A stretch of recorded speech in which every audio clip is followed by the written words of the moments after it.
En el segundo video del plan de 30 días, quiero mostrarles cómo armamos un plato de comida sano, nutritivo, equilibrado, que cumpla con los requerimientos de nuestro organismo, que le esté aportando lo que necesite.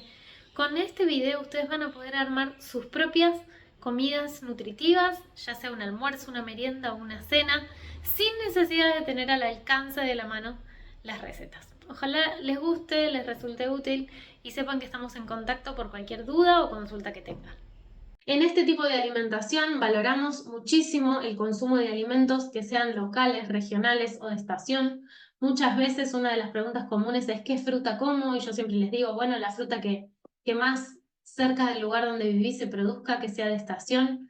Lo mismo a veces con los pescados, personas que viven en zonas costeras donde hay ríos y me preguntan, ¿es bueno el pescado de río? Pero claro, si vos estás cerca del río, ¿cómo no va a ser bueno comer un pescado que se está criando ahí?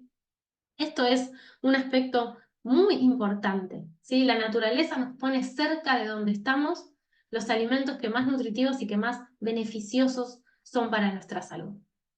Un alimento que también valoramos mucho es la sal de origen natural. Tratamos de evitar la sal esa que venden en el supermercado, marcas comerciales Celusal, Dos Anclas, ese tipo de sal lo evitamos porque está refinada.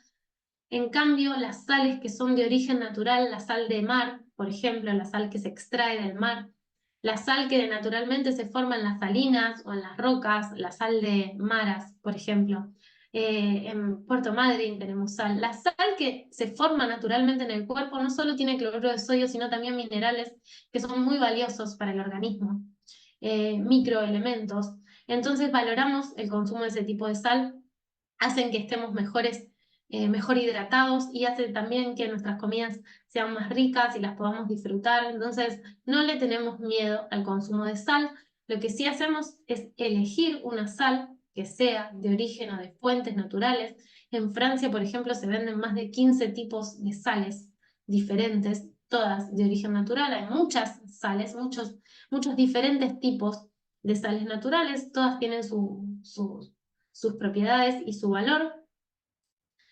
Prestemos atención cuando compramos una sal a que esté rotulada y a que diga que está enriquecida con yodo, porque algunas sales, como la sal de roca, por ejemplo, la sal que podemos decirle sal del Himalaya, que es una sal de roca, no tiene mucho yodo y nuestra tiroides necesita yodo para funcionar correctamente. Entonces, en Argentina, por lo menos por ley y en muchos otros países, se le agrega un enriquecimiento con yodo. Y eso es importante que lo tengamos en cuenta, ¿sí? Entonces, siempre que compren una sal natural, tienen que leer que está correctamente enriquecida con yodo y que es apta para consumo humano. Como les decía hace un rato cuando hablaba de los aceites vegetales, nosotros valoramos la inversión de tiempo en la cocina. Yo sé que muchas veces es difícil, que es un sacrificio enorme llegar a casa cansados y ponernos a cocinar cuando tenemos ganas de levantar el teléfono y de que nos lo resuelvan. Realmente es súper importante el volver a sentirnos orgullosos por estar pasando tiempo en la cocina y no que lo estamos perdiendo. Es un trabajo enorme, después hay que lavar lo que ensuciamos y ordenar y es como nunca termina. Por eso es importante hacer pocas comidas en el día o lo que menos necesitemos porque es una demanda de tiempo importante, pero vale la pena. Sí, todo lo que está relacionado con que metamos mano en lo que vamos a comer, sin duda va a ser más calidad que cuando lo compramos hechos. ¿Sí? Es sumamente importante. Otro recurso que no quiero pasar por alto porque día a día vengo dándome cuenta en casa lo importante que es emplatar en la cocina. ¿Sí? Esto de no llevar la fuente de comida rebalsada y explotada a la mesa y muchas veces las fuentes de comida hace que nosotros podamos controlar y medir mejor las porciones. Imagínense que si fuésemos a un restaurante y nos pusieran las bandejas de comida sobre la mesa, comeríamos mucho más cuando nos sirven ya el plato servido y se terminó y se terminó. Eso necesitamos hacer. Alguien tiene que tomarse el trabajo de emplatar en la cocina. Nos sentamos a la mesa, cada individuo con su plato servido. Por supuesto que el plato de papá probablemente sea más grande que el plato del niño de 1 año, pero Emplatar tiene muchos beneficios. Primero, es más económico que llevar toda la comida a la mesa, porque terminamos ahorrando. Al fin de mes es impresionante la cantidad de comida que ahorramos. Por otro lado, nos ayuda a no tener que apelar a la voluntad. Cuando uno tiene la bandeja ahí enfrente de la cara y tiene que decir, no, yo ya me comí mi plato y está pensando y perdiendo energía en ver si me agarro un poquito más o no. Bueno, todo eso cuando emplatamos en la cocina y llevamos a la mesa el plato servido, se va, se desaparece, se diluye. También, por supuesto, va a favorecer nuestra salud. No necesita, el humano no necesita atiborrarse de comida para estar sano, ¿sí? El cuerpo está más preparado para la escasez que para el exceso de alimentos. Entonces, emplatar es un hábito tan importante como cocinar, como comprar bien, como saber qué voy a cocinar, como la planificación. Así que a continuación, y una vez sentadas las bases, quiero que hablemos de, ¿sí?, cómo armo un plato de comida inmune. Un plato de comida inmune es ese que me va a aportar nutrientes, que va a tener proteínas, le va a dar a mi cuerpo todas las sustancias que necesita para sostenerse, para regenerarse, para restaurarse, para conservar la fuerza, para conservar el músculo, el hueso, el cartílago. Bien, el primer paso es elegir un alimento que tenga proteínas de alto valor biológico. Cuando decimos proteínas de alto valor biológico, decimos proteínas que son completas, que tienen todo el perfil de aminoácidos que yo necesito para cumplir funciones vitales. ¿En qué alimentos encontramos estas proteínas de alto valor biológico? En los alimentos de origen animal, como por ejemplo en los huevos de cualquier animal, huevos de aves, huevos de peces también. Lo más común, lo más conocidos son los huevos de gallina, pero cualquier tipo de huevo, de pato, de ganso, de codorniz, es muy nutritivo. Las vísceras y los órganos de los animales también son muy nutritivos. Es un desafío enorme hoy por hoy cocinar vísceras porque no estamos tan acostumbrados o no es tan parte de nuestra cultura, pero sí es muy nutritivo. Los músculos de los animales, ¿no? Las carnes de vaca, de pescado, de cordero, de cerdo, de yacaré, de carpincho, de cualquier animal que se críe regionalmente. Acá es importante decirles que las carnes que están pegadas al hueso son más nutritivas que las carnes que son puro músculo, ¿no? Porque tienen un perfil de aminoácidos diferentes. Y también es importante que intentemos ir rotando entre una carne y otra. Si comemos toda la semana nalga de vaca, no vamos a tener una nutrición tan rica como si vamos rotando, ¿no? Nalga de vaca, pata de cerdo, carcasa de pollo, mientras más diferenciación haya, mejor, ¿sí? O sea, rotar las proteínas es importante. Y después, por otro lado, también tenemos proteínas de alto valor biológico en los lácteos, ¿sí? Como en el queso, en el yogur. Por eso decidimos incluirlos, alejándonos del concepto de lo que es la dieta paleo. Pueden ser lácteos de vaca, de búfala, de oveja. Los lácteos de oveja o de cabra suelen ser de mayor aporte nutricional que los de vaca, aunque bueno, a veces son un poco más costosos o más difíciles de conseguir. Una vez que mi plato de comida, y acá no importa si es un almuerzo, una cena, un desayuno o una merienda, en todas mis comidas necesito tener un aporte de proteínas de alto valor biológico para poder satisfacer las demandas de nutrientes del organismo. Una vez que tengo definida la proteína, tengo que agregar una grasa que sea de calidad o varios alimentos que aporten grasa de calidad. Si yo elegí una carne o una proteína que viene acompañada con su grasa, bienvenido sea, estamos en un excelente lugar. Muchas veces necesitamos hacer un aporte de grasa extra porque la proteína que elegí es magra, ¿sí?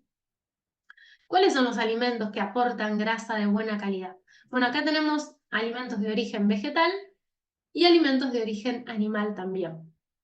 La manteca, el ghee, todas las grasas que vienen con los animales en cualquier parte de su cuerpo, en las vísceras, que hay mucha grasa, en la piel, en los epitelios, que suele haber mucha grasa también.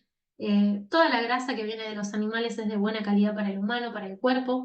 La grasa de la palta, la del coco, la crema de leche, alguna salsa que podamos hacer en base a aceite de oliva, por ejemplo, como podría ser la lactonesa, el tahini, que es la grasa que extraemos de las semillas de sésamo, las aceitunas, las paltas, los productos derivados del coco, como pueden ser los nibs o el coco rallado, las escamas de coco, los nibs de cacao. El cacao tiene grasas de excelente calidad, la manteca de cacao, ¿no? Si en algún momento van a consumir un chocolate, ustedes necesitan leer sus ingredientes y asegurarse que no diga aceite vegetal o aceite de palma, sino que diga manteca de cacao, que es una grasa saludable. Y también encontramos grasas saludables en las nueces, en las almendras, en los pistachos. Quizás cabe aclarar acá que es el maní, no es una fuente de grasa de buena calidad, porque las grasas del maní se parecen a las de las legumbres y son poliinsaturadas, entonces no es que no podamos comer maní eventualmente, pero es importante que no lo consideremos un alimento que nos vaya a aportar grasas de calidad. Entra acá también la manteca de maní, que muchas veces hoy la vemos en recetas. Una vez que mi plato de comida inmune tiene proteínas de calidad de alto valor biológico y tiene grasas, yo tengo la elección, la libre elección de sumar vegetales o frutas si es que así lo necesito o lo deseo. Esto tiene que ver con lo que me gusta, con lo que me hace sentir bien. Si me gusta la ensalada, está buenísimo poder agregarla. También tiene que ver con mi edad, con mis requerimientos, ¿no? No todas las personas tenemos el mismo requerimiento de energía. Por ejemplo, una persona que está sentada 8 horas en el día no tiene demandas de energía alta. Sin embargo, un niño que está creciendo, que se está desarrollando y que permanece 8 horas en el jardín corriendo y jugando, sí tiene demandas de energías altas. ¿Eso qué quiere decir? Que por supuesto mi plato va a ser diferente según cuáles sean mis necesidades.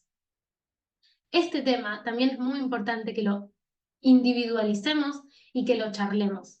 Lo que no tenemos que individualizar es la proteína y la grasa. Cualquier ser humano que está pisando este planeta, sea cual sea su edad y sea cual sea su condición de salud, necesita poner en su plato de comida proteína y grasa de alto valor biológico. Pero cuando empezamos a hablar del tercer componente del plato, que son los carbohidratos, acá todos somos diferentes. Y también todos somos diferentes porque todos tenemos diferentes tolerancias digestivas. Hay personas que toleran muy bien los vegetales crudos y las ensaladas, y hay personas que tienen cero tolerancia a los vegetales crudos, por ejemplo, como la lechuga o la radicheta o la rúcula. Entonces, acá necesitamos volvernos perceptivos, volvernos autogestivos y empezar a prestarle atención a los síntomas y al cuerpo. En líneas generales, quiero decirles que si están en el plan intentando revertir una condición metabólica, como podría ser la obesidad, podría ser la diabetes tipo 2 o también diabetes tipo 1, o tenemos dislipidemias o tenemos hipercolesterolemia, buscamos que en nuestros platos de comida haya solo vegetales que estén aportando poca cantidad de azúcares o carbohidratos.